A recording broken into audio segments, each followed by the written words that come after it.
Good morning, LBC Radio. My name is Corey Rosen, and you're listening to the Story Podcast. But before we get into today's show, I would just like to say if you are watching on Facebook or YouTube, please be sure to like, subscribe, and follow us. It really does help out our show. If you really want to help out our show, you can rate us or review us or on Spotify, on Apple Podcasts, or on Facebook, and that helps us boost our podcast up into the rankings and will help more people see it. So if you really like our podcast, please be sure to do that.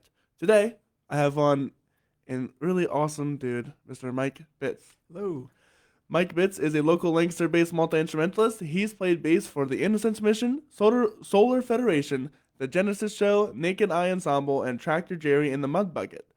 A bluegrass alt country group which won Best Alt Country Group by Central Pennsylvania Music Hall of Fame in 2021. Mike has released 3 albums on A&M Records plus 9 albums on various independent labels. He has toured with artists Don Henley, Natalie Merchant, and Emmylou Harris. TV/radio appearances include NPR's Weekend Edition, WXPN's World Cafe, Best VA Public Broadcasting Mountain Stage, and NPR's Tiny Desk Concert Series. He's the arranger and music director he was the music and music director of American Music Theater and is currently the choir director and organist at St. Mary's Church in Lancaster.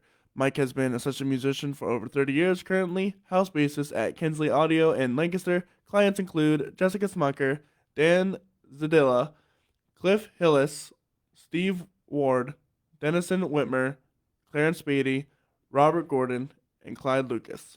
Mike has also taught music for over 30 years in Lancaster, PA. He gives lessons on electric and upright bass, piano, guitar, and ukulele. How are you doing today? I'm doing well. Thanks for having me. Yeah, I'm really excited. You have a long list of life. I've been doing it for a long time. So tell me, where did this all start for you? As far as when I started getting into music, yeah, I started playing the piano by ear around 4, and then my mother she's a singer. She toured with Glenn Miller Orchestra for a number of years, and so she recognized that I had some talent for it, so she got me started on piano lessons, at 7. So it just kind of went from there. Then I got interested in guitar, and then from there I was watching Soul Train, and I think it was the Spinners, and I wanted to play bass then, so I started. So that's what I really latched on to, and that's kind of my number one instrument. So what from there? Did you play bass, figure out that you were really good at it, and then decided to do it forever, or?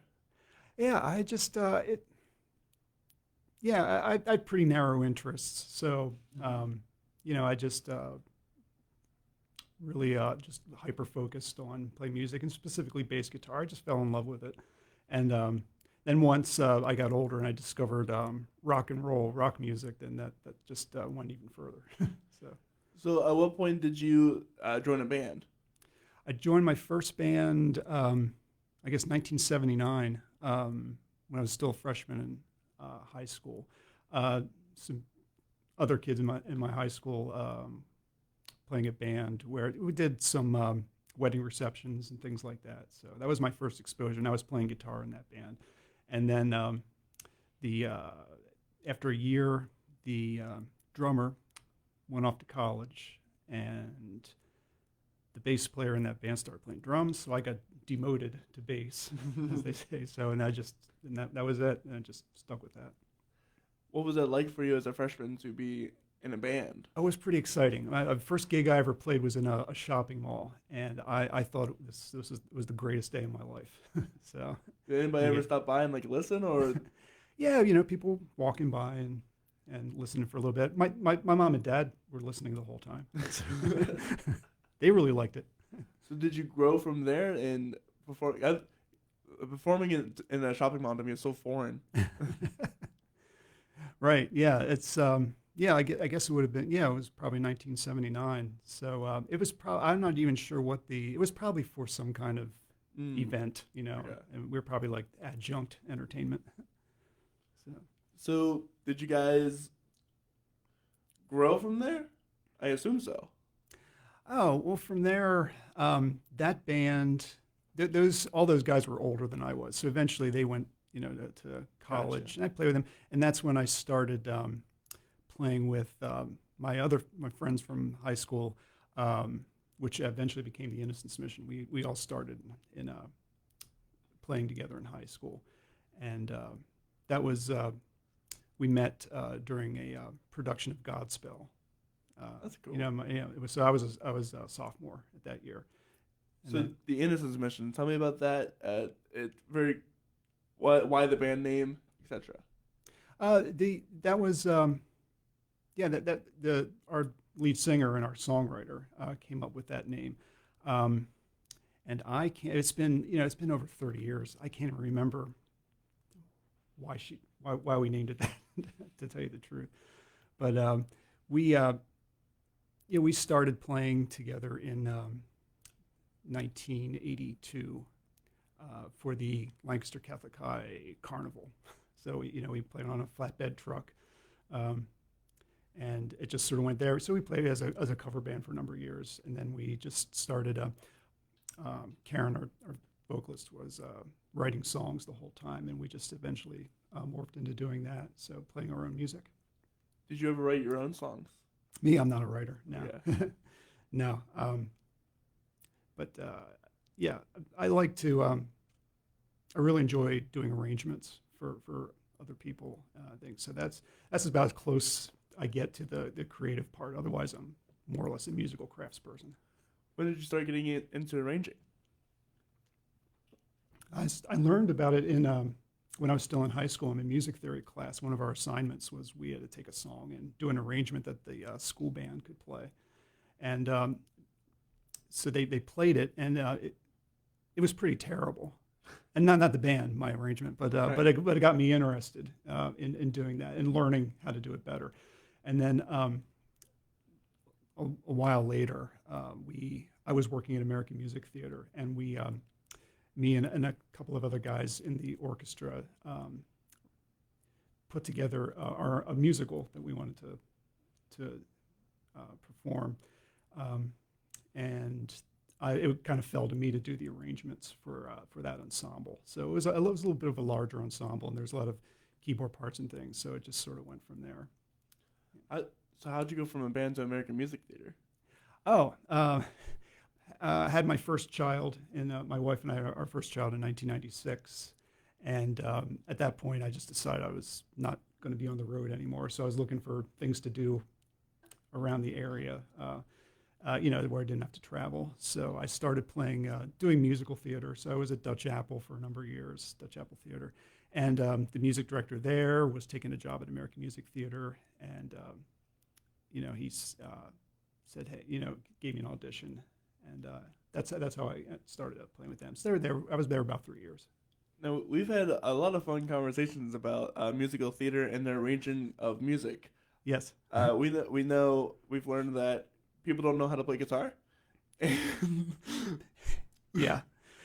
When I was the first year that I was there, Finale was still not a very good application, and I would get these arrangements for bass that were well below the range of the instrument. Even if you had a 5-string or 6-string Really? bass, they were below the range of the instrument. So, so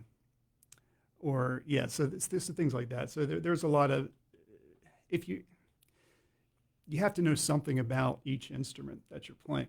I did an arrangement for this group Naked Eye Ensemble, and that's all orchestral instruments, woodwinds, and I had to really. I was doing a lot of back and forth with the musicians because all the things that you learn about instrumentation, and I didn't graduate from college, so I was like, just having to learn things as I go, and I'd call up the clarinetist and say, hey, what's the lowest possible practical note on the clarinet, and what's the register break? I forget what that is. And she's like, that doesn't matter anymore. Don't worry about it. so things like that I had to learn, just getting instrument ranges and also keys too. So Yeah, sure. because you know, a lot of Naked Eye Ensemble plays new music, and new music doesn't tend to be written in keys anymore. So it's Really? yeah, the accidentals are just written in. There's not much a tonal center. Oh In a yeah, lot I of these guess. pieces, yeah. Got you. So, you know, I was trying to, you know, it's like for telling finale, favoring sharps as opposed to favoring flats. And I had to do that a couple times with some of the woodwinds. Say, hey, could you change it? Like, this is really hard to read, you know, for my instrument. So, yeah, so I was learning as I went. So, but I enjoy it. I really enjoyed the process. Yeah, I'm sure. And Mm-hmm. that must be really fun having to learn like atonal kind of Yeah, weird-ish pieces like right. that. And I just want to point out that the music, a lot of the music that we do is not that's getting written now isn't necessarily even atonal. Because when I think of like new music or 20th century, I think of the stuff that was in the 50s and 60s, you know, Right, where it was okay. all where people were getting really spaced Like out Gershwin or something. harmonically. Just you know, guys like Milton Babbitt and Okay. yeah, and Anton Webern, which I mean that's great music, but the composers that are writing now, they're very attuned to, you know, the music that's been happening since the 60s and 70s, and they're incorporating it into the music. They're not like writing rock pieces for it. Right. It's not rock and roll, but the It's the still spirit orchestral and the yeah. yeah, the tonality is there. Yeah, That's really cool. yeah, yeah. I really enjoy it. So that's by far the hardest thing is playing in that ensemble. It's a super challenge because you know, everything's written out, and a lot of the times I typically learn music by listening to it, bypassing uh, you know, the sheet music as much as possible. So I was working on one piece. This is when early in my tenure with the group, and I was telling, I think it was the director, or also was the composer. I was like, hey, I'm trying to find a recording, you know, so I can, you know, just, you know, latch on to some of these things. And he's like, you are the recording. You're doing the premiere of the piece. And I didn't even realize that. Oh, So, wow. yeah, so they do, so Naked Eye Ensemble does a lot of, works on, you know, commissions pieces from groups. So That's really good. And it's a Lancaster-based yes. Mm-hmm. ensemble. That's really cool. Yeah. Any of you orchestral writers out there? Yeah. Local, at least local in Lancaster. Mm-hmm. That's really cool. I've always I don't know if I told you this beforehand, but I went to college for music composition. Right. Yeah. A classically trained composer. Mm-hmm. And I've always wanted to have because you're right with it's so much about learning what the instrument can actually do. Right. Because a composer can have all sorts of ideas in his mind. Yeah. Yes. But what's actually feasible Mm-hmm. and what can like what kind of double stop can a violin do feasibly, Mm-hmm. or how fast can a violin run? And it's pretty fast, but Right. how fast? Because there's a Right. limit. There's always a Yeah. limit. Yeah, exactly. Yeah, it's a really fascinating process because we are working with he's writing for the ensemble, you know, and finding out what our strengths are, what we can do. Yeah, what can your people do? Yeah. Like one composer we're working with, he was asking me, you know, what pedals do you have? What kind of tones can you get out of the instrument? So he actually came over once for the guitar player and I, and we were just sort of demonstrating some things that we could do on the instrument. So it give him an idea of how to write the piece, you know. You know, that's one thing I always do whenever I'm writing something for orchestra, or like for example, I wrote a quartet, and it's called Quartet Chaos. So it's very chaotic. It's a classical piece that starts out like Mozart, and then people just get sidetracked. It's a Right. funny piece. Right. So I had to go to my violinist, my violist, and say, what's the weirdest way you can play violin? And she's like, she puts her arm around her head like this, and bows. I can do this. I'm like, perfect. What can That's you do awesome. like that? That's great. And so we did stuff like that. We did double slide, double stop slides. You know, these classically trained musicians like that's heretical. How dare you? But they can do it. Right. And you know, just doing weird things that end up sounding really cool. Exactly. Yeah. And shout out to before we move on. There's a program out now. You mentioned Finale, Mm-hmm. but I believe they cost like $100 to buy. But Yeah. there's a free score builder. It's called MuseScore for those who want to get Right. into score writing, Hmm. and I've used that for years. It's incredible, and I'm not sponsored by them or anything, but just another resource to use because it has those ranges in it. So Hmm. it'll tell you if something's playable, if something is feasible, Right. and whatever the range is, and it's been a gigantic help for my college career. And it Nice. doesn't have my problem with Finale is that the samples aren't very good. I have a lot of problems with Finale. And yeah, Yeah, right. samplers are one of them. Yeah, as far like instrument ranges, um, they're still gearing it towards like high school or college players, like the Mm-hmm. ranges. Because I'm calling the I don't know the clarinetist. I'm like, is that really the is this really the out of range for your instrument? She's like, no, no. If you're in high Right. school, maybe, so this if you don't know, then Yeah, you can't I'm glad know. I said something so I didn't just assume. Yeah, Yeah, so the way that MuseScore deals with that, it'll be black if it's normal, right? yeah. But if it's pushing it, it'll become like yellow or something. So Hmm. that way you know it's possible. It's just an experienced player has to do it, Yeah. right? And uh, one more thing about MuseScore, and I'll end my rant. But they also have a website where you can upload your scores for free and then look at other Right. people's scores Hmm. too. So a great place for free scores is also Absolutely. MuseScore. Yeah, I worked with a student a bass student that was really into MuseScore, and he actually showed me a lot about how to use it because we were using. I was helping him do an arrangement for Mhm. his high school ensemble. So yeah, so I'm definitely a fan. Yeah, when I first bought Finale, like in the mid '90s, it was like a $700 program, and I think they just recently announced this big, I think it's now like $199 or something Yeah, like that. it's So around yeah. 200 or something. Hmm. But for me, it's so hard to use. It is hard to use. Yeah, Yeah, unnecessarily hard to yeah, use. Yeah. yeah. It's super time consuming. I know it's taking me a lot longer to do work on that than it should, and Mhm. sometime I'm going to get around to learn. I've been using it so long though, you get entrenched. It's Right. hard to change. So, but that might be a good project. Yeah. So if you're looking into score writing, definitely. Granted, it's a little less professional, but MuseScore, it's free, Yeah, right? And it exactly. gets the job done. Right. And that's as a musician, that's one of the most important things Get is to it get the done. job done Yes. in a timely manner. Right. Uh, so you have been arranging for a long time. What are some of your favorite pieces you've ever arranged? Do you think? My favorite now is one I did for Naked Eye Ensemble.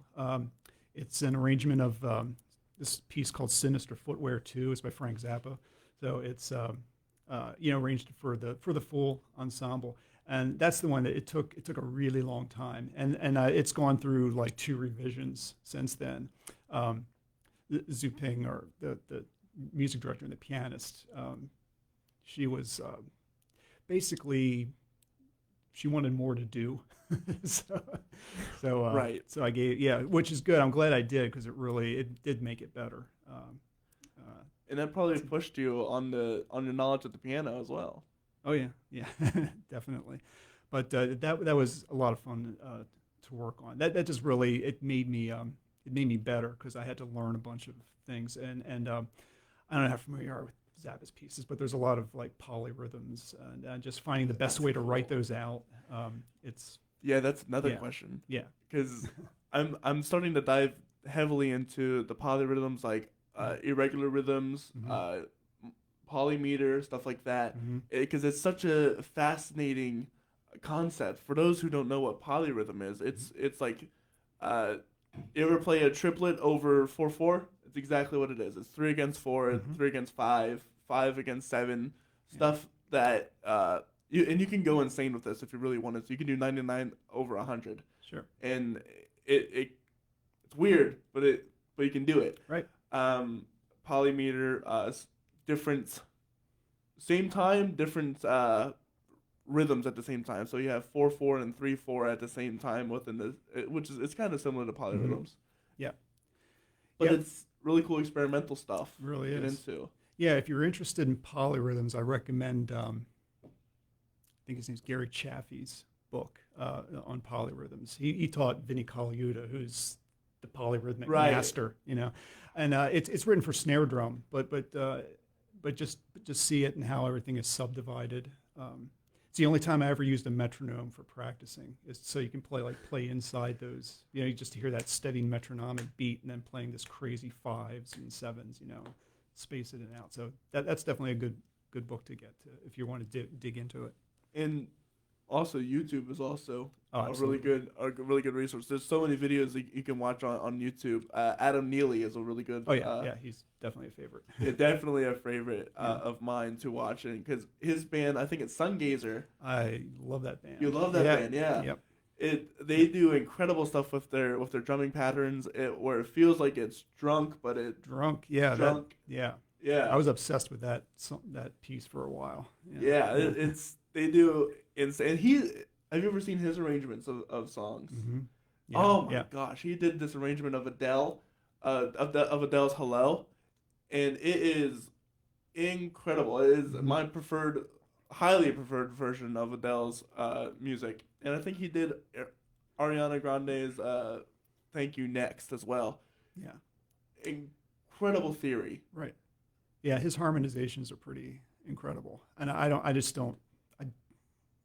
don't have that good of an understanding of it. So when I'm trying to I have to really dig in to find out what he was doing. Yeah, and he explains it really well. He does explain it very well. Yeah, he talks too fast, but he's getting better. He does talk too fast a little bit, but especially if you want to get into like new theory, or I shouldn't say new theory, but like more advanced theory. Right. Check out these people. Adam Neely, 8-bit musician, is another good one. 12 Tone is a really good. Have you ever seen 12 Tone? Yes, not much, but yeah, I'm familiar. He's very good at. He analyzes music and tells it why this works, why that doesn't work, whatever, whatever stuff like that. And he writes it all out as he's speaking. Yep. So it's very visual. Nice. Rick Beato. Rick Beato. Yeah. I can go on and on and on, and there are so many resources for you if you want to dive deep, or if you're just going to get started. There's still an immense amount of people you can go to. I can picture somebody in my head, but I can't really remember his name.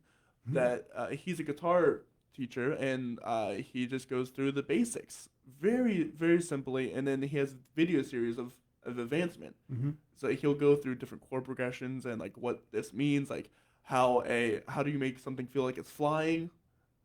Hint, it's a major 1 to a major 2, and stuff like that that you don't get taught necessarily. It's more of doing it, experience. Exactly. Yep. And you've been doing it for 30 years or so. Yeah. I mean, the arrangement piece. Yeah, it's been a little more than it had been. But so I'm really enjoying doing that. Still learning. So, what do you think has been the hardest piece? Oh, for arrangement? Well, the show I did for American Music Theater at the time, that was really hard because that was my first big job. Gotcha. Right. So, and again, I keep coming back to the Naked Eye piece. That was definitely the hardest, because her standards are incredibly high, so it's got to be, so we did a lot of work to get it to sound right. And do you play guitar for them or do you play for them as well? I'm the bass player. Bass player. Yeah. Okay. What are some of the craziest things you've ever had to do on a bass? Well, they would all be in Naked Eye Ensemble, pretty much. I'm trying to think what there is. There's a piece by Andrew Myers called Strabismus, and you want to talk about like really dense harmonic content and the rhythms, the polyrhythms. There's a lot that are playing in unison with other instruments. So to get everything to lock up, the only polyrhythms only work if everybody is locking in. Yeah. And as a good, and the thing that's hard is their Naked Eye Ensemble, they're classically trained musicians, and I'm not. They have a different sense of time. Adam Neely did a spot about that, how classical musicians perceive time differently. So locking in Especially, I have to play. I play a lot of figures with the piano a lot. Just sort of doubling, and yeah, it was really hard. You just think, oh, it's probably like in 4/4 or something, but it doesn't matter. It doesn't sound right, It doesn't sound and right. I didn't really know why, but I could tell it didn't sound right. So that was really difficult to work through. And they start pieces like just with this head nod. That's because the classical thing. The music comes out of nowhere. And, Yeah. and the guitar player and I were like, can't we just go 1, 2, 3, 4? He said, no, we can't. Can't we just get like a subtle, But like that? But I get it. It's their world, so Right, of that's course. So I'm just visiting. So Can I get some in-ears, please? yeah, right. Can I get a click track? Yeah, we play click track to a number of those pieces. A lot of times there'll be in some certain pieces there'll be other musical events that are going on a pre-recording. We got to play along to that. Okay, that's good. So- That's nice. I'm Yeah, sure. there's a lot of crazy. I definitely urge you to check these guys out. Absolutely. It's the one thing Yeah. I'm gonna do as soon as I go home is check out them. Yeah, we just put out a record CD a couple of weeks ago of my pieces on it and that I arranged and some other recent works. You wouldn't happen to know Doris Hall Colati, would you? The clarinet player? I do not. No? No. This I think this In would the be right up her alley. She's a Okay. Grammy Award winner clarinetist. Oh, cool. Played Yeah. with choir groups like The Crossing. I'm not sure if you're familiar with that. Yeah. No, But, I'm not. But yeah, I think you should eat this up Nice. for sure. Awesome. So, you've also been a part of the Solar Federation, The Generous So, and others. What Yeah. was it like to be in those kind of bands? Oh, I totally enjoy it. We were talking about this earlier. Playing in tribute bands kind of extended my shelf life for performance, for maybe another 10 years. Basically, because it's the music that I grew up loving when I was a kid, when I was in high school. Solar Federation is a Rush tribute band, and Genesis show is obviously Genesis. So I grew up loving progressive rock, in my high school years. So just getting the opportunity to play that music again, and it's just trying to recreate it. You're trying to not Not verbatim. well, I mean, you're recreating the music as it happened, but it's without the some bands wear costumes and funny hats and stuff. We don't do that. Gotcha. So, yeah, so it's not, and don't try to, and the singers definitely have their own way of delivering it while still staying true to the music. So that's been hard. The Genesis show is recreating live shows. So our music director, who's the keyboard player, he transcribes every aspect of that performance note for note. I don't know if you're familiar you are with Genesis, but some of those older pieces, they're really dense. And because we're recreating the live concert tours, most of the things that we're doing aren't Recorded. released legitimately, so they're off of bootlegs. So you got to listen to these boots that are pretty terrible sounding and just That's funny. get every little note, including the mistakes. Really? Yeah. That's interesting. I don't necessarily play the mistakes, but Right. of he's very course. thorough. He just Oh, so you're gonna be a tribute band. We're Yeah. gonna be a tribute band. yeah, exactly. Well, and the thing is, those especially for those particular bands, they demand it. They want it. They can tell if it's not. Yeah, Rush fans, they're unbelievable. Even Really? they don't know that they most likely don't have musical training, but yeah, if you're not playing something a particular way or the right way, they will let you know. So Yeah, that's something I got to get into. There are so many bands that I've really got to dig into, and Rush has been a common one that everyone brings up. it's they're very polarizing. You like them or you do not like them. So I've heard. Yeah. And their fan base. I mean, and the fan base. They're lifers. They're in it forever, and it's all great. And I started getting into them at a time when that kind of music was becoming the uncoolest thing to listen to. Really? Yeah. Progressive rock was not. I grew up in the '80s, so my high school years. So yeah, prog rock was not. Yeah. I gotta. See, this is the stuff you learn while doing a podcast. You gotta learn okay, when was stuff in? When was stuff out? Yeah. What were the bands of the day? Yeah. Well, in the Right. yeah, it started in I don't want to give a too much music history class, but when punk rock started in the mid '70s, and it was seen as a way of wiping the slate clean because of disco? rock got pretty, it was kind of bloated, and the whole arena rock thing, and people wanted to get back to basics, so. And then from there, it turned into new wave, and then indie bands, started popping up, like like the big ones are U2 from the early days, and REM. Mm-hmm. The people are just playing more stripped down rock and roll, for lack of a better word. Gotcha. So yeah, That's because all my knowledge is like, okay, there's Elton John, there's the Queen, there's I guess the 70s and 80s are kind of a blind spot. I never realized that actually. yeah. There's a lot of things going on because hair metal was another big '80s Yeah. phenomenon, and that's the only genre of music I just do not like. I mean, it's great. Some of it are great musicians. I have nothing bad to say about the craft. I just didn't care for it. There's one thing to be said of like they're great musicians. Yeah. Don't care for the music. Yeah, yeah. That's okay. And that's just personal taste. Yeah, that's so. just personal taste. Everyone's gonna have their music that they don't like. For me, Mhm. it's screamo. I can't get along with screamo. Yeah, not necessarily. Not my jam, Yeah, but other okay. people really love it, and that's great. I'm Yeah. glad you do. Yeah. Yeah, but anyway, Rush is extremely polarizing. So you give it a chance. I will. Yep.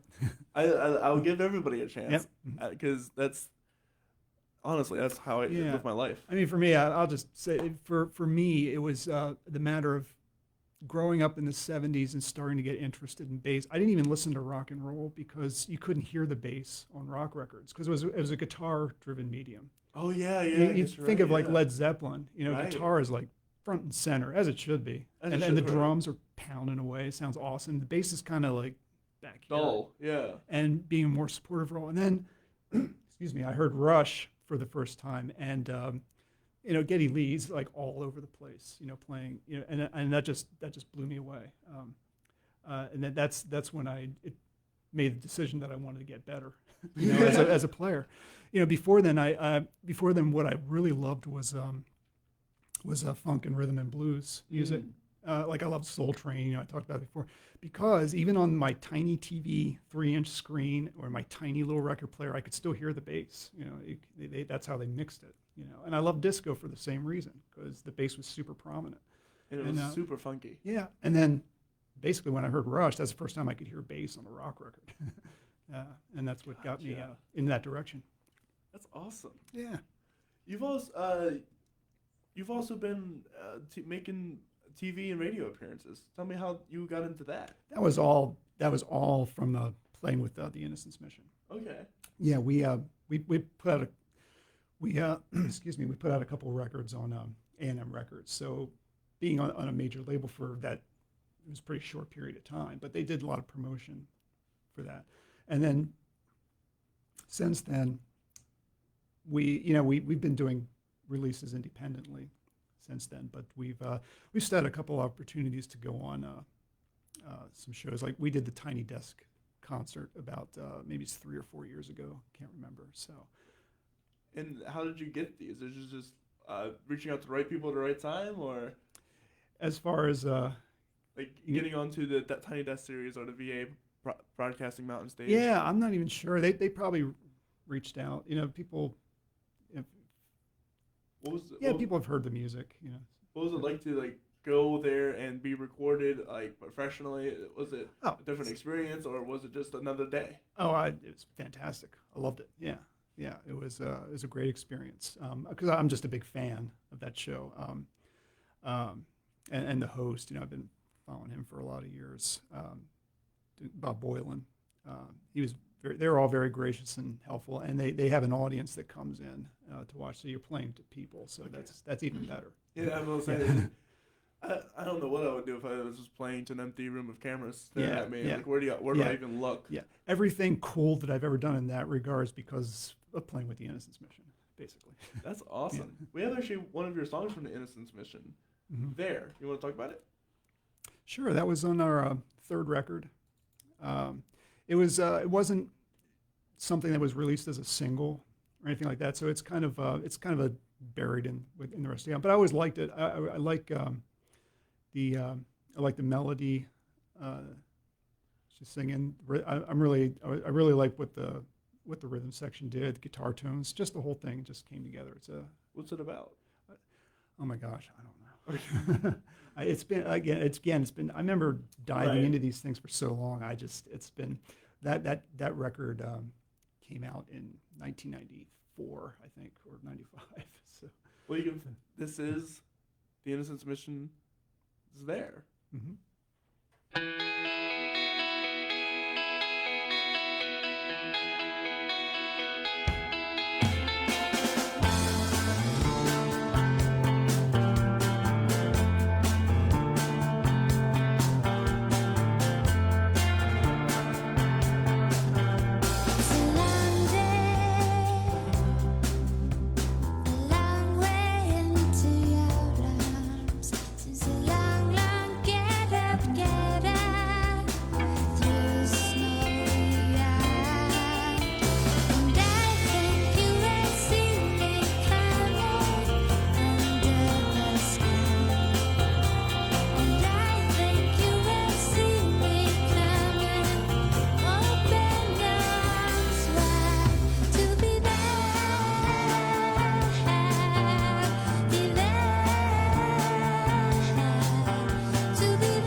That was There by the Innocence Mission. That was really cool. It was an experimental-ish guitar at the end. It's first I've listened to it. We were talking about when you asked me what the song was about. One of the things is you spend so much time working on albums that once it's done, I really don't listen to them anymore. No, I haven't listened to this album for decades probably. I don't blame you. It's like musical theater. You've worked on this show forever, Yeah. and after you're done with it, I don't want to Yeah. touch it ever again. Yeah, that, and you got another project to Another start. project to start. That's right. So So speaking about projects, you have been a session guitarist for many people. Tell me about what got you into that. How did you get into Kinsing Audio? oh yeah, doing session work. Well, as far as just in general, I got a lot of experience. Well, again, working with the Innocence Mission. Our producer on our first two records is a guy named Larry Klein, who is world-class bass player. He's more known as a producer now, but he was he was one of the go-to session guys in the 70s and 80s. I mean, he's worked with everybody from Vinnie Colaiuta and Joni Mitchell, who he was married to for a while. So I got a free education on how to play and how to do studio work, because playing in a studio and playing live are two very different things. Right. And I've heard some fantastic live musicians that just have not able to lock in the way you need to do a studio recording. What's the difference? You have to, when you're playing live, because you're caught up in the excitement of the moment, and maybe the kick drum and the bass don't quite line up 100%. But it's okay. Yeah, you're never going to hear it live, but the excitement is there. In the studio, you can't. You have to lock in, but you also have to play with a good feel. I mean, if you can't phone it in, or that's not going to sound good either. So it's two different things. So, right. So as opposed to the live, where you can kind of feel it and be flimsy with the rhythm, you have to, in the studio, you have to feel it and not be flimsy at all. Right. Yeah, and Larry was so great to work with. So we never had. It's not like we ever had lessons, but I just learned, from telling me. I mean, early on when we first, were getting ready to record, in the kindest way possible. I mean, he basically told me that I needed to get it together, to be studio quality, player. So, yeah, it took a lot of work. And sometimes that's the best. That's the best way. Yeah. Is kindly tell somebody, listen. Yeah, because I was a garage musician. Right. We were a garage band. I mean, we literally practiced in a garage. So you could say that's what we were. But so getting that later on, I just one of the really things that I'm really lucky, having played with the Innocence Mission, is people assumed that I knew what I was doing, whether I did or didn't matter. So I just started getting some calls for doing session work. And then it just accumulates from there. People talk, word of mouth. Word just gets around. Plus, not a whole lot of people want to play bass. So Really? There's not it's not an instrument like the guitar or the drums. That's fair. Basically, my stock line is I've basically made a career playing instruments nobody wants to play. So you got bass, pipe organ. Like who wants to play pipe organ? French horn. So, You can play French horn. not very well, but I used to. Yeah, I played in American Music Theater. That was the last time that I played French horn. So wow, because I took a brass live, and French horn, just the how small the mouthpiece is and how particular you have to be with your embouchure. It's ridiculous. Yeah. It's ridiculous, and I love the sound, but I'm gonna have somebody else do that. I can't be bothered. Yeah, years after I'd been struggling to get something decent out of this thing, I picked up a trumpet, just to check it out. And I was like, this is so easy to play. Yeah, and it's not, but I could I could get a sound out right away. So I went from French horn to trombone, and I was like, oh my gosh, thank God. Right. So not easier, but I shouldn't even say less work, but it's more manageable. Put it that way. Yeah. Just playing. Just to play the thing in tune. Just say nothing. You got to stick your hand in a certain way to get the right pitch. And the slightest change of your mouth that you would never ever in your life know unless you've done it for 10 plus years. Yeah. And when I played American Music Theater, it was just as a pad for a song. I don't even know why they wanted that, because I was playing keyboards in that band. I was primarily a keyboard player and just playing orchestration stuff. You know, I was playing most of the string parts. So I'm like, well, I can't just play a horn patch. Right. And I get it, because back in that day anyway, horn patches were still pretty terrible. So that's fair. Yeah. That was a daily struggle. Who do you think's been your one of your favorite session artists to work with? I love working with they're all Kinsey Audio people. Jessica Smucker, I really love her music. We've been working on her music for some new songs for this year, and also Dan Zadilla is an artist I really love his music. Sings great. He's also a visual artist, so he's not doing a whole lot on the musical side. He's having really great success as a visual artist, working primarily with collage. Yeah, that's cool. Collage work. Yeah, and I can't say too much about it because I don't know anything about visual art, but right. I know that he's doing really well with it, and he's super good at it. We actually have one of the pieces from Jessica Smucker. Yeah, Thunderclouds and Violins, I do believe. Yeah, this came out on the last album. Do you know anything? Do you remember anything about it? Not in particular. I just remember that I was really pleased with the groove. Paul Murr is the drummer. He's the house drummer in Kinsey Audio, and we just have a really good. I feel that we just lock together really well. We're both kind of like laid back, a little, not behind the beat, but not pushing it forward a whole lot. And I just like that. So, and I thought that aspect of what we do came out really nice in this song. This is Thunderclouds and Violins by Jessica Smucker. Tell me I don't have to apologize for the way the light filters through my eyes. If you wanna dance, let's take it slow, 'cause sad songs are the only ones I know. All my secrets, all my wishes, all my passions, all my sins move across your bluest skies like thunderclouds and violins.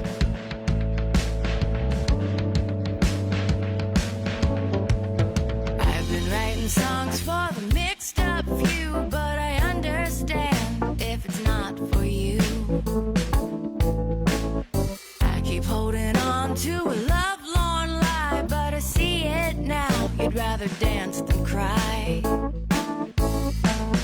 All my secrets, all my wishes, all my passions, all my sins move across your bluest skies like thunderclouds and violins.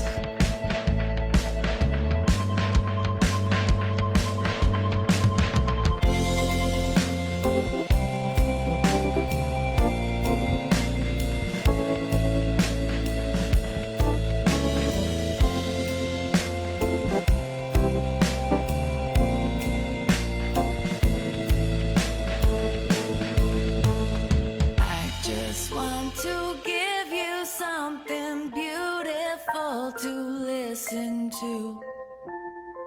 If you need to fall apart,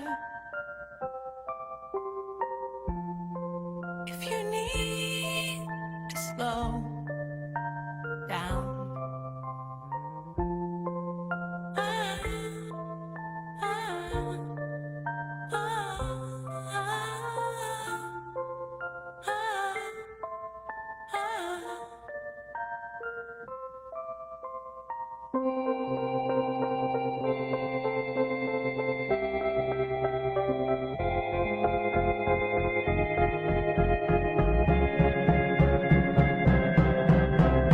One of my teachers said it best: if you're living well, you're gonna make a mess.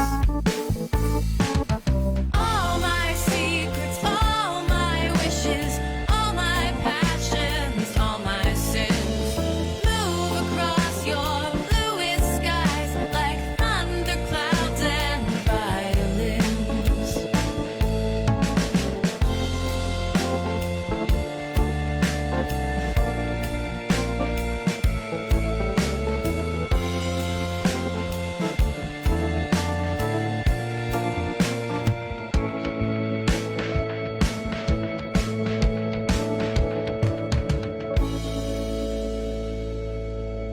And that was Thunder Clouds and Violins by Jessica Smucker. And we have one more from Dan Zadilla, Never Be Free. Do you have anything to say about that one? Oh, Dan Zadilla. Oh, again, I love. It's very Beatlesque, or maybe even a little Beach Boys kind of thing. Great melodies. Again, I just love. I love the drum part, and if I might allow myself this, I really like my bass line in the song. It's always good to be proud. A little bit. Yeah, proud I of your really work. did. He really, his music in general just really brought that out. A lot of my favorite things that I've played, as far as that, have come out of his music. I just like his what he's doing musically. We have a lot of shared bands that we like, and artists. So That's awesome. yeah. This is Never Be Free by Dan Zadilla.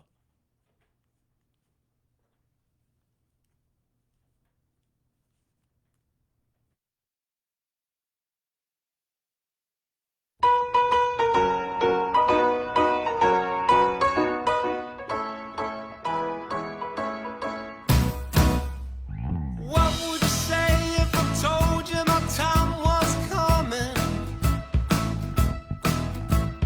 What would you hear if I told you that yours was near? Don't need to speak, I already know what you're thinking. Babe, I think it's true. So don't get me wrong, I could be all wrong about loving. Wouldn't it be nice? Bottle of ice for two. Wouldn't it be swell if we knew what the hell we were doing? Oh, I know it's true.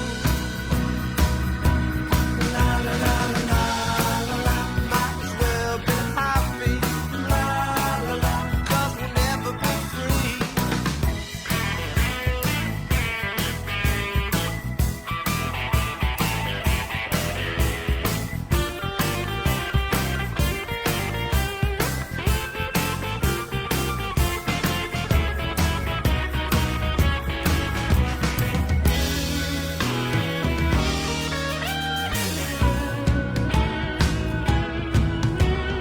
What can I say in the time that I have left to say it?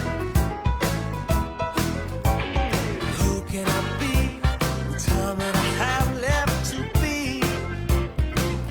The time that I have might only be 3 seconds, but it feels like 2 seconds. La la la, might as well be happy. La la, 'cause we'll never be free. La la, might as well be happy. La la, 'cause we'll never be free. So what would you say if I told you my time was coming? And what would you hear if I told you that yours was near? Don't get me wrong, I could be all wrong about loving. Would it be nice to have a bottle of ice for two? Babe, I think so too. La la la la, might as well be happy. La la, because we'll never be free.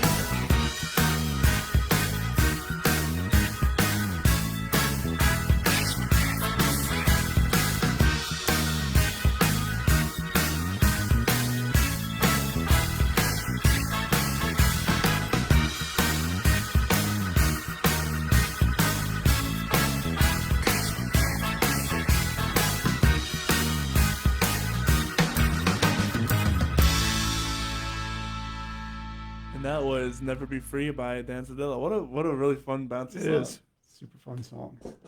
And I'm sure you can find all of those on on Spotify if you would like to listen to more of that style. That's Dan Zadilla. Dan Zadilla. Zadilla. Zdilla. Absolutely, check them out.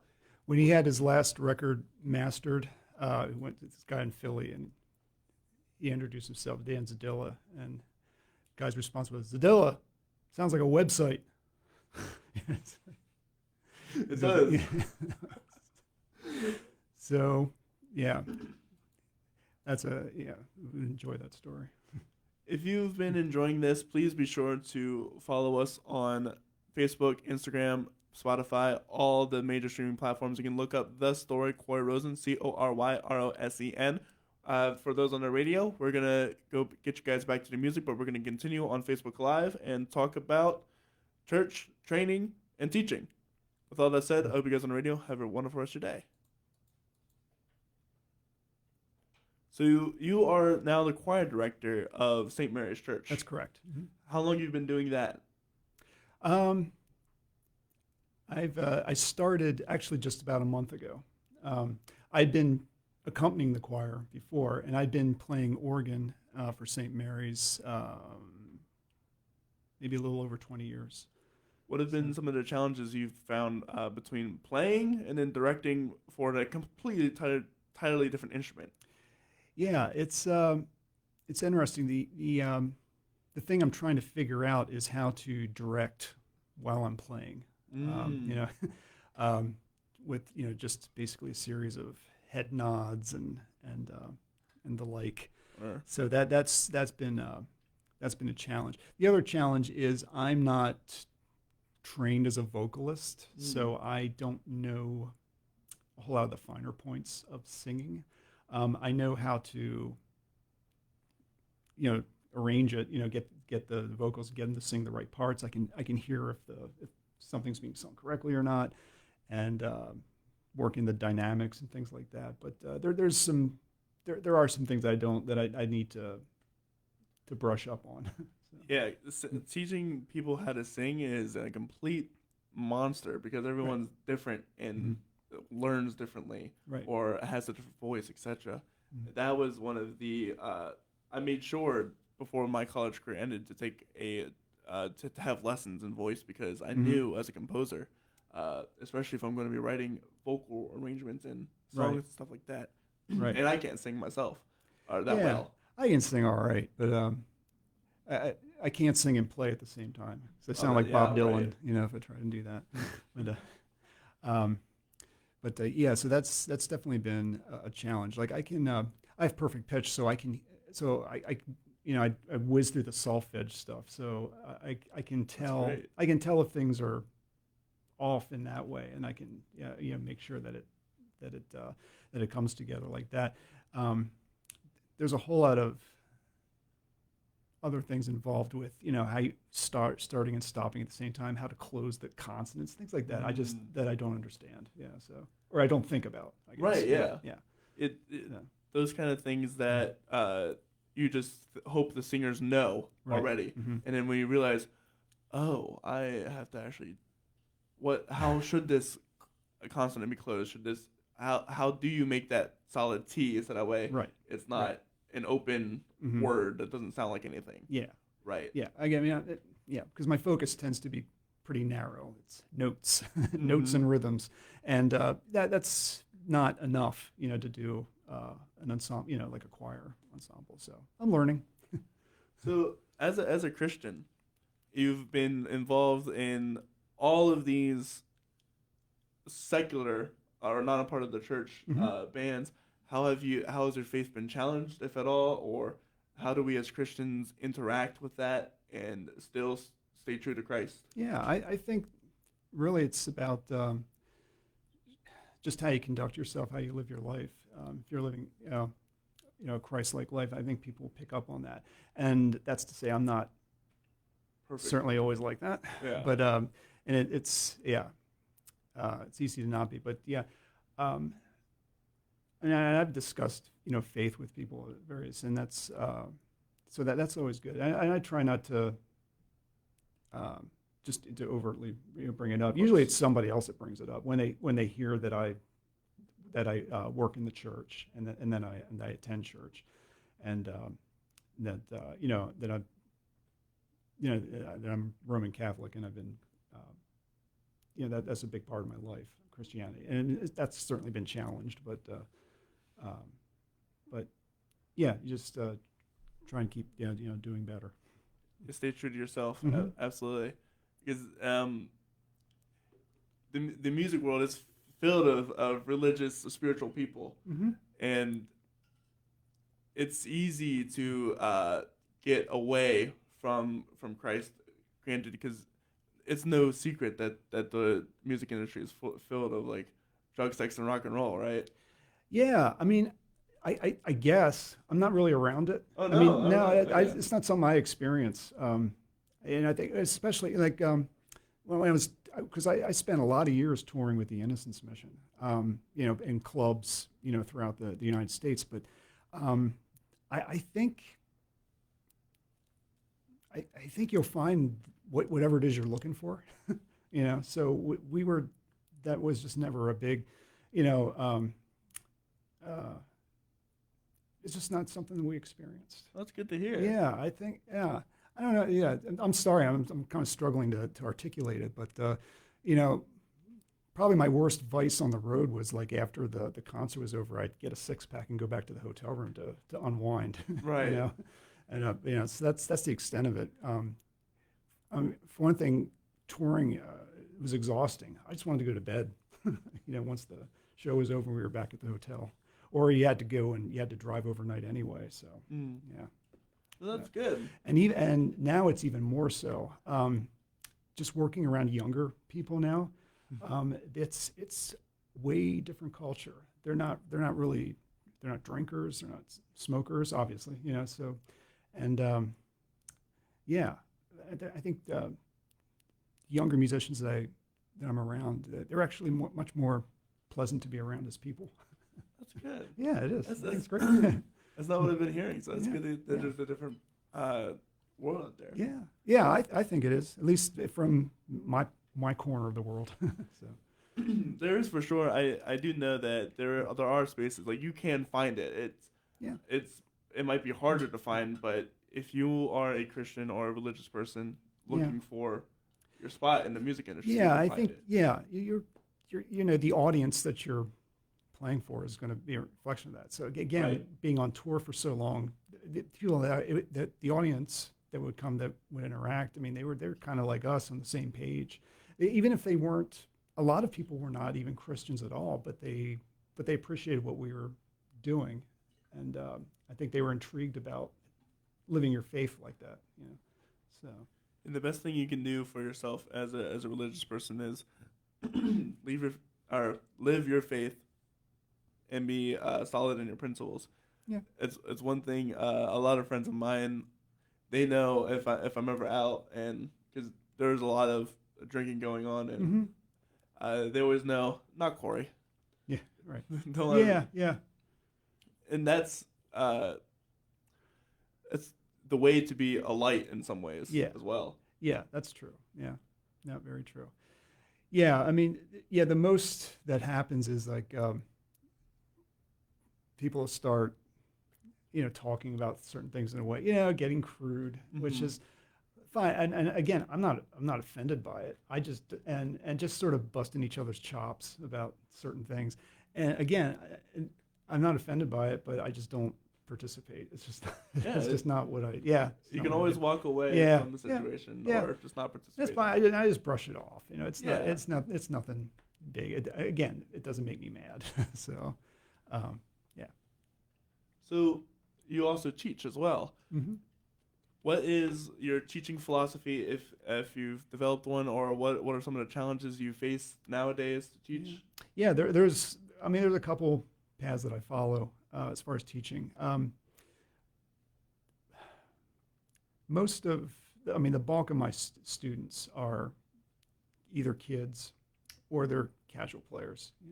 So, especially for the kids, I just want them. All I want is for them to love music. Like when I can play guitar, but I'm not a guitar player. If that makes any sense. But I teach a lot of guitar. So what I do is I teach them what they need to know to play in a band. I teach them what the power chords are, and how to, the pentatonic scales, how to play little lead lines, and then, as if their interest is piqued, then I'll go a little further with that. So that's basically it. I just want to show them, and for piano players too, I emphasize like learning about chords and harmony and playing like that. So again, I just want them to love music, and if they want to play in a band with music, then I'm trying to give them the tools to do that. And then there's people that are serious about playing that want to do a little further. I've had a couple, mostly bass players.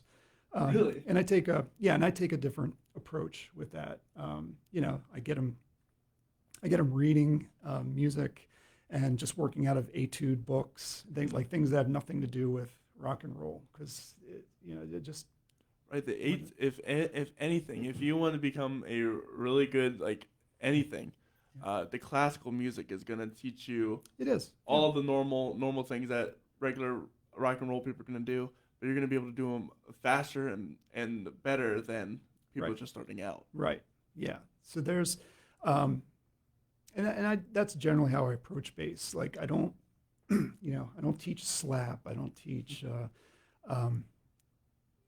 those kind of things like the tapping or any of those and harmonics, because I'm like, you don't need me for that. Just go on YouTube. You can, Right. I can teach you, how to play music, working with scores and transcriptions and things like that. And again, not mostly I'm not even a fan of bebop, but I often pull out that I use that music a lot to get people playing, to get them to. That's how they learn the fingerboard, is to do those things and transposing songs and now play this riff but do it on one string, so just things like that.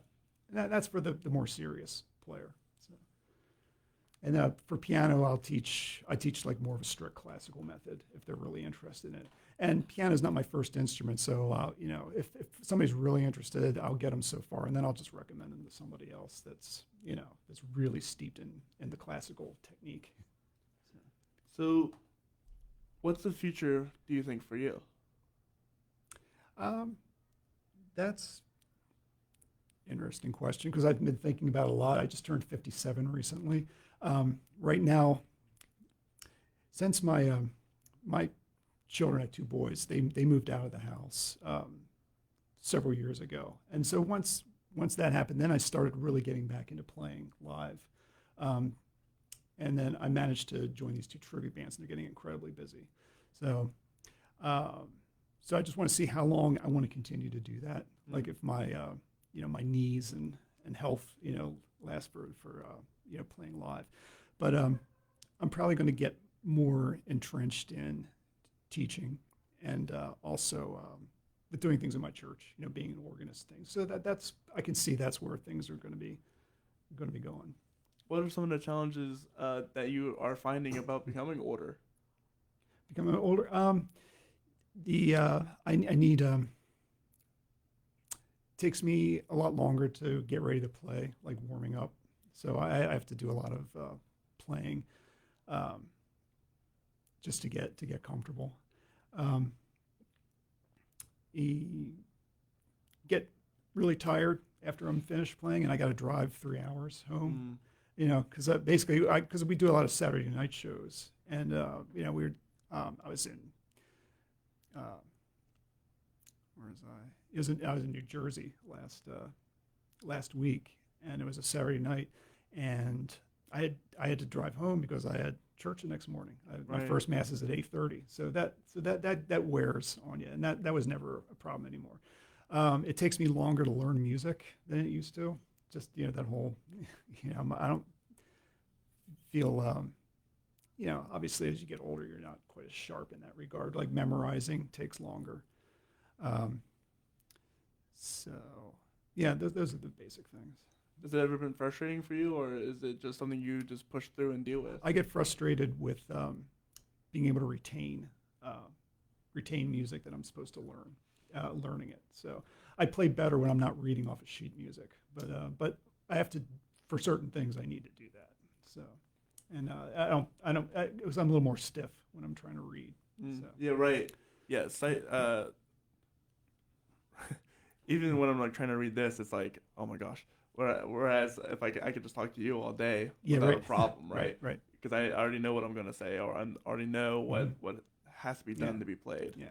Oh, and I just thought also my sense of pitch, like I said, I had perfect pitch, but it's not as sharp as it used to be. I think it's starting to go away, which I heard happens as you get older. So Yeah, and for those of you who don't know, perfect pitch is it's where you can play a note and you can say, oh, that's a C.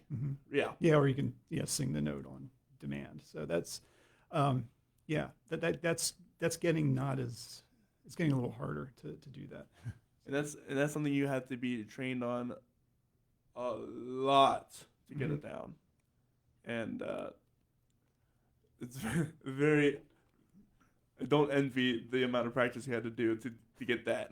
Oh, to get that? Yeah. I mean to acquire it? To acquire I it. just had it from birth. Really? Yeah, it was just I Wow. didn't have to work on it. Yeah. I mean you might be talking about relative pitch. Okay. And I know right. guys that are really, really good at that. And they worked hard. They worked really hard to do that.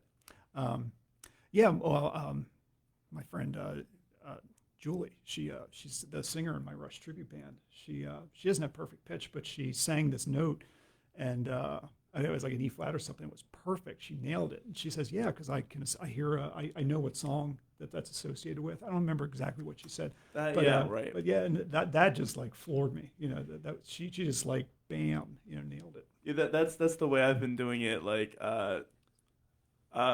somewhere over the radio. That's like a major 7. Yeah, And right. Jaws, da-dum. That's that's that pitch. Yeah. My like that. mom had a whole notebook of those when she was studying singing. Like a perfect fourth was "Here Comes the Bride." Things like Yep, that. So, that's right. Yep. And for the tritone, it's All right. the immigrant song. Yeah. Or she did Maria. Maria. Yeah. Or The Simpsons. Exactly. Very much so. Yep. There's plenty of YouTubes for that if you want to train yourself on that, because that is an immense, incredible skill for you, especially as a session musician or somebody, a quote unquote accessory instrument, to be able to learn. Because if you're going to go up with somebody who, say you're at a gig and they just pull something out of their butt and you haven't practiced it before, as long as you can know the key, Right. you're going to know all of the chords very easily if you know your relative pitch. Right. I mean, surprisingly, the only practical uses I found for having perfect pitch is like transcribing. It helps with arranging, because I can, again, it was that big, I could hear things and play them back really quickly. Because, I don't think it doesn't make one necessarily a better musician. But it helps. Yeah, sure, it helps. I think about it because I see a lot of people trying to sell you on how to acquire perfect, Right. this program, will teach you how to do that. So I just think you're better off working on Relative playing pitch. music. Oh, yeah, that too, yeah. Or Sure. in relative pitch. Yeah, I think that's a big piece too. So, as a Christian, what is worship to you? It's an awesome question. I feel that when, my worship experience is playing, and I really felt that when I worked with the choir for the first time, just because I was hyper focused and I could really discern what they were singing the song about, and then just the whole mood of the event, and that was a really moving spiritual experience. So I guess that's when it comes out the most for me, is playing at church, and usually it's because all the different elements come together. Like I really, the hymn that I'm playing means something to me, personally, and if I feel like I'm playing well that day and everything sounds great, and the cantor or the soloist, if it's a person that's really attuned to what he or she is singing about and attuned to it, then that's pretty moving worship experience for me. What is one of the best pieces of advice that anyone's ever given you?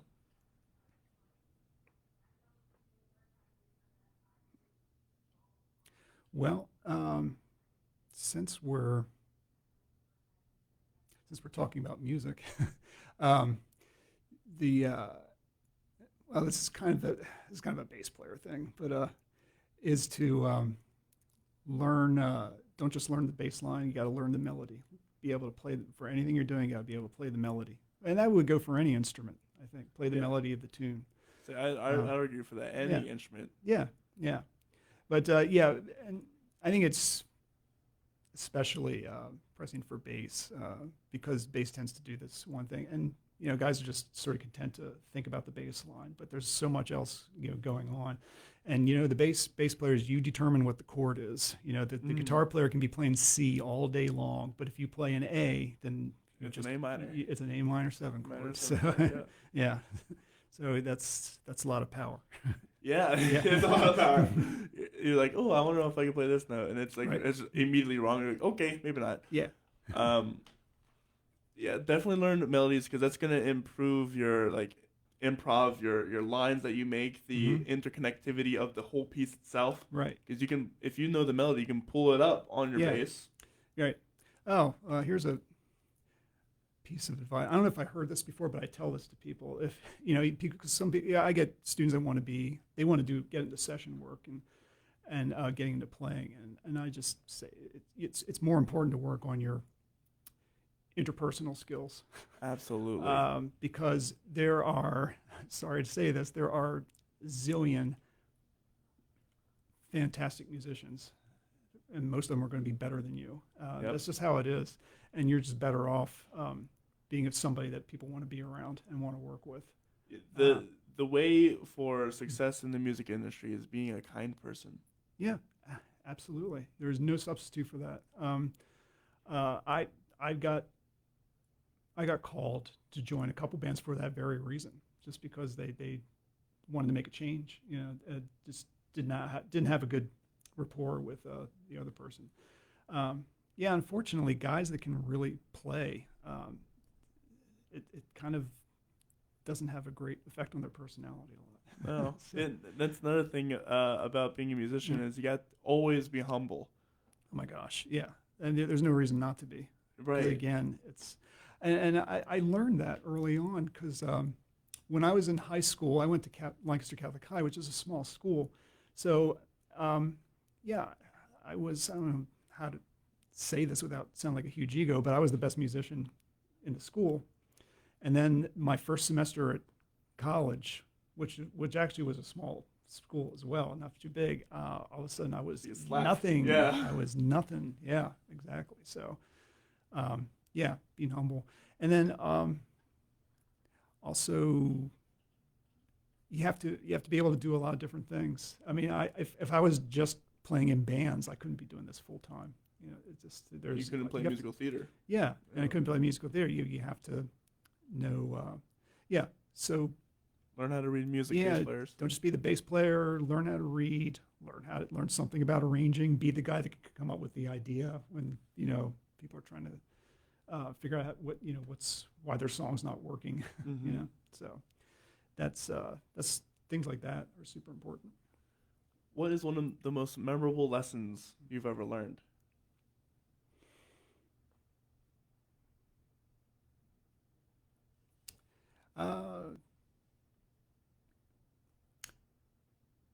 Being prepared. I remember one. I just remember one early experience I had. I was working at the Fulton Theater as a sub, and the show. I can't remember what the show is. This is a more contemporary show, and I gave it a cursory listen, and I decided that the music was not going to be challenging. So I didn't spend a whole lot of time. I think I'm just going to read it, and it wasn't good. It was bad. So I learned a really valuable lesson that day. Yes. Don't ever assume anything of music, especially because I've done this so many times. I'll listen to the first few seconds. Like, oh, I got the gist of it. Mm-hmm. But especially with musical theater, it can change in an instant. Exactly. And it can get really difficult, really complex. And this is any song, really. Right. because you don't, especially if you don't know the band or Yeah. if you don't know the person. And it's super dangerous. It was really stupid of me to take that approach because to be like that because your reputation can just get wrecked with one Yes. bad show, especially in like theater and stuff like that. So that was super reckless. Don't do it. Yeah, always Yeah. prepare that. Yep. And you're right. One bad show is your reputation Yeah. gone. Yeah. Because everybody knows everybody around here. Yeah, it's you can be replaced. I don't care who you are. Yeah. You can be replaced. You can be Yeah, replaced, and they will Yeah. replace you. Yeah. But Yep. hence where being a nice, really nice person Yep. definitely helps. Be a kind human. Yep. Yeah. Yep. Be a kind human. Yep. What is one of the besides that? What is one of the worst things that ever happened to you on a gig? Or funniest? Yeah, or funniest. Oh my gosh.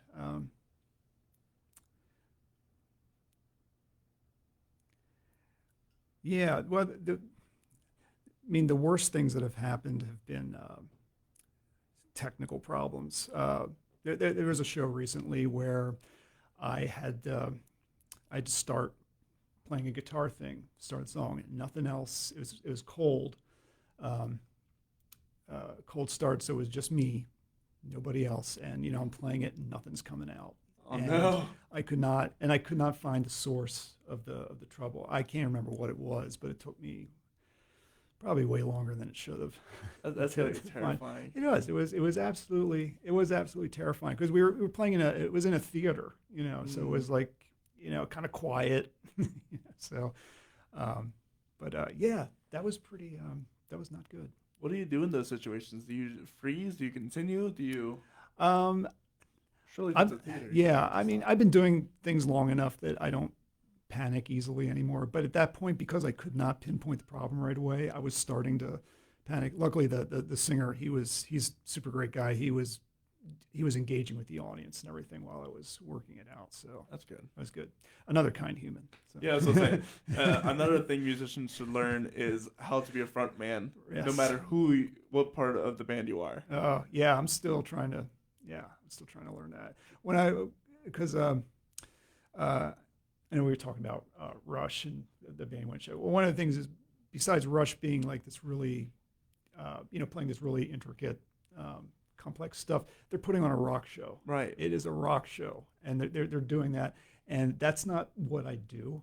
So after the first time we played the show, somebody was commenting, said something to the effect of, yeah, you guys are really good, but your bass player looks like he's waiting for a bus.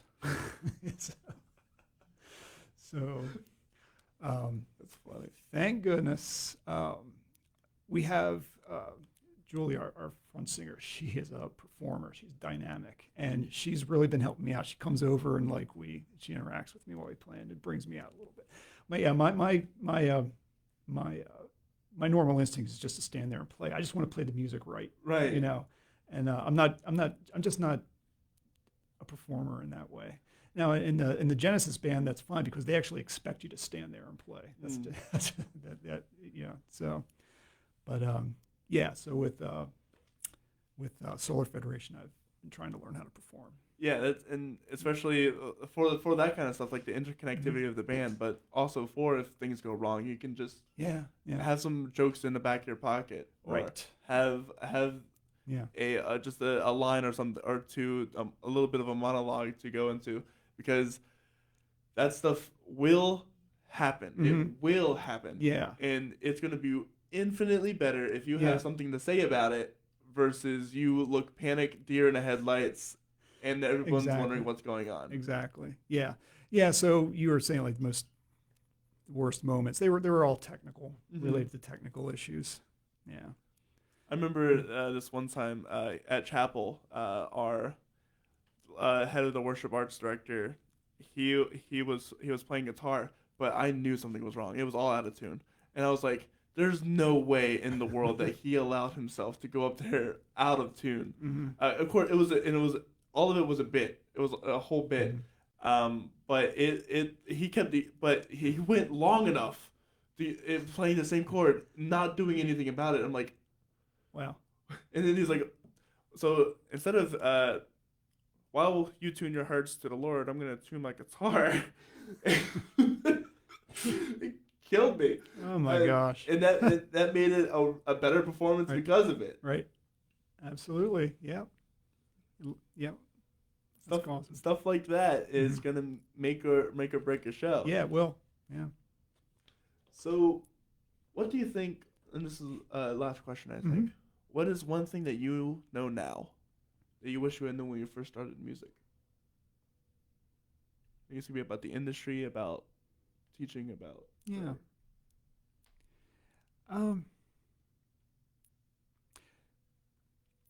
Well, I think one thing that I've learned is if you stay true to what you're doing and not try to and again I'm kind of using the Innocence Mission as an example because we had some issues where there was pressure to perform a certain way or write certain kinds of songs or be right. certain things and I can't speak for the other people, but I was starting to doubt. So should we be doing that? Are we going to if we do what they're saying we should be doing, would we be successful? Would that be good? And so that was, and again, that was just me, but just stayed true to what we were doing and what we wanted to do. And eventually it came around that we built an audience and they came. So, trying to write the hit single. I think that's just It's not the way to do it. not the way to do it. You're just not going to get success. So if you want to be the best band that you can be, you have to be yourself. Mhm. You can't be Prince. Prince has already been Prince. You can't be Elvis. Elvis has already done Elvis. You can't be Michael Jackson. You can't be any other. You can't be Rush. Rush has already been Rush. Yeah, right. You can give tribute to that, but you can't be Rush. Right. If you are going to make a band, you have to be yourself. That's the way you're going to get the most success. That's the way you're going to have longevity. That's the way you're going to build an audience. That's the way you're going to feel fulfilled in what you do. If you're trying to be someone you're not going to enjoy it. You're going to get away from it, and it's going to fall apart. Yes, sir. Always stay true to yourself. Yeah. And with that said, I hope you guys have a wonderful rest of your day. If you have enjoyed this episode in any sort of way, please be sure to like, follow, comment. If you're watching on Facebook with us, please be sure to like the page, follow the page. If you're watching on YouTube, be sure to subscribe. It really does help us out. And if you really want to help us, you can go to our Facebook, Apple Podcasts, or Spotify and rate us with whatever advice or feedback you have for us. I'd love to hear it. I'd love to read it out to anybody who listens. With all that said, we have up a few guests this weekend. We have tomorrow. We have, I believe, it's Chris Keeney at 1 o'clock, and Nice. he's going to be bringing in this really old instrument called the oud. And I'm really excited to figure out how that's played and everything. Friday, we have a saxophone player from Right Coast Recording, Mr. Logan Kurtek.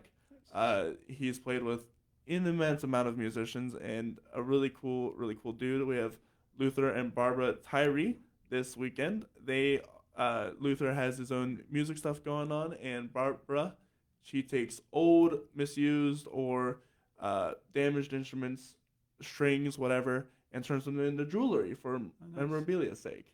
Cool. So I'm really excited to figure out how she got into that. And after that, we won't be back for a little while until next Friday, where we have Grammy Award singer Karen Blanchard at 10:30.